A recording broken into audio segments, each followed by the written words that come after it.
seorang yang sudah sampai usia 40 tahun, maka Allah mengingatkan dia untuk menyiapkan 5 bekal utama sebelum dia kembali pada Allah Subhanahu wa taala. Hati-hati yang sudah sampai 40 tahun, jika Anda belum memiliki satu di antara 5 ini, Anda mesti khawatir. Karena ini peringatan dari Al-Quran. Baik, 1. Qala Rabbi auzi'ni an ashkura ni'mataka allati an'amta 'alayya wa 'ala walidayya. Amanat pertama, kata Allah, dia mesti memperbanyak doa kepada Allah Subhanahu wa taala agar dibimbing. Banyak doa agar dibimbing mensyukuri nikmat hidup, plus bisa meningkatkan bakti pada orang tua. 1. Rabbi auzi'ni an ashkura ni'mataka allati an'amta 'alayya wa 'ala walidayya. Perhatikan baik-baik. Ya Allah, mohon bimbing saya untuk selalu bisa mensyukuri segala nikmat yang telah Engkau berikan pada saya sekarang, 1, dan pada kedua orang tua saya. Baik, jadi kalau sudah sampai usia 40 tahun, pertama, Anda memohon doa kepada Allah untuk dibimbing terus bersyukur kepada Allah. Ini yang mau saya tegaskan. Lihat baik-baik. Apa itu syukur? Tidak ada makna lain dari syukur yang tertuang dalam Al-Quran dan hadis kecuali ungkapan kebahagiaan atas nikmat yang Allah berikan kepada kita dengan cara menggunakan nikmat itu sesuai dengan fungsi yang telah Allah tetapkan. Misal, kita akan bersyukur dengan nikmat penglihatan mata. Anda diberikan 40 tahun dalam hidup, mata masih bisa melihat. Bagaimana mensyukuri nikmat mata? Kalau Anda ingin syukuri nikmat mata, maka yang paling singkat, gunakan nikmat mata ini sesuai dengan peruntukan yang telah Allah tetapkan. Fungsi yang telah Allah tetapkan. Apa fungsi mata? Masih ingat? Melihat yang baik-baik. Quran surah ke-24 ayat 30 untuk laki-laki, ayat 31 untuk perempuan. Qul lil mu'minina yaghuddu min absarihim. Katakan pada pria-pria yang merasa punya iman. Dengan iman itu dia yakin dengan akhirat. Wabil akhirati hum yuqinun. Karena yakin dengan akhirat dia sadar akan pulang dan dia tahu nikmat matanya akan ditanya oleh Allah Subhanahu wa taala.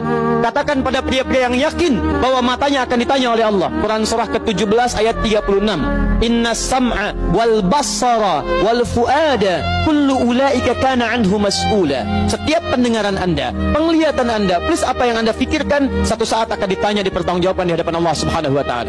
Karena itu kata Allah, katakan pada orang-orang yang yakin dengan itu semua, ghuddu min absarihim, matanya hanya boleh melihat yang baik-baik saja. Yang tidak baik palingkan. Ibu juga sama, ayat 31-nya.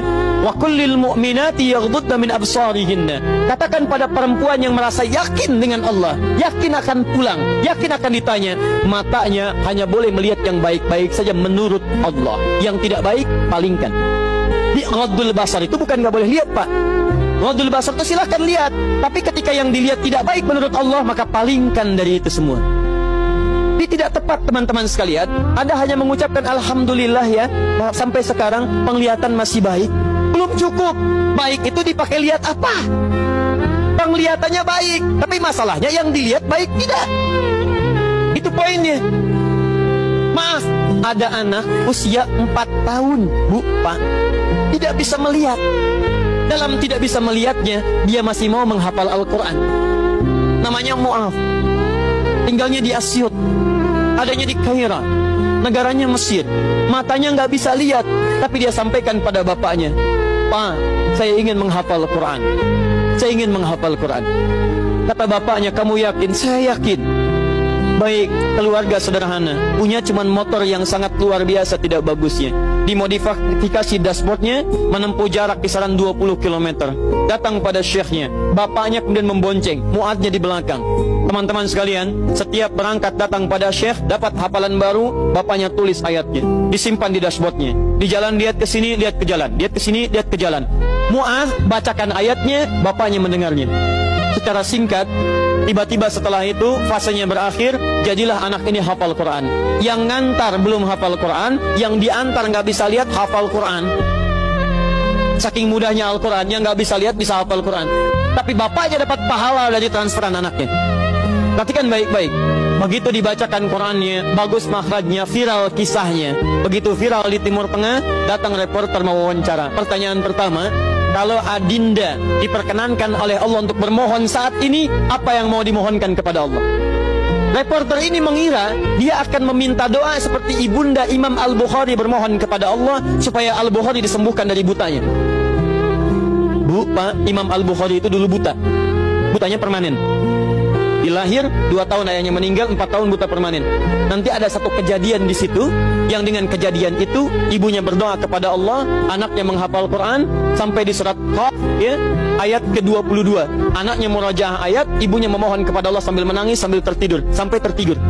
Disitulah kemudian terjadi sesuatu yang luar biasa.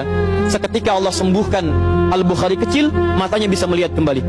Karena kajian kita bukan di sini, lain waktu nanti saya terangkan. Anda yang punya kitab Fathul Bari, Syarah Sahih Al-Bukhari, beli jilid pertama, kitab Muqaddimah, halaman 634, paling kiri, paragraf yang ketiga, baris 1 sampai dengan 9. Anda temukan kisahnya. Nah, reporter ini mengira ini Mu'adz akan minta kepada Allah seperti Al-Bukhari kecil memohon kepada Allah, matanya bisa melihat lagi. Ternyata lihat baik-baik. Kalau saya diperkenankan bermohon kepada Allah dan permohonan saya dikabulkan, maka pertama saya akan mohon kepada Allah untuk tetap membutakan mata saya sampai dengan kiamat. Ya Rabb, mohon butakan mata saya sampai kiamat, karena dengan buta mata ini saya bisa menghafal Quran. Saya takut ya Allah, kalau saya melihat lagi, mata saya melihat maksiat dan hilang Quran dari hafalan saya. Anda bisa bayangkan, anak kecil 4 tahun, mata nggak bisa lihat, digunakan menghafal Quran. Dan dia takut kalau melihat matanya dipakai maksiat. Antum dikasih 40 tahun. 40 tahun, lebih daripada 4 tahun, lebih dari 14 tahun. Anda sampai 40 tahun, dipakai mata. Dipakai apa mata Anda sampai dengan hari ini? Berapa maksiat yang telah Anda kumpulkan dari mata Anda itu? Mungkin wajar, jangankan hafal, baca masih sulit, lihat mushaf masih enggan, membaca masih susah. Kalau Anda sulit berhadapan dengan Al-Quran dalam pandangan Anda, tanyakan pada diri Anda, dipakai maksiat apa mata ini selama ini?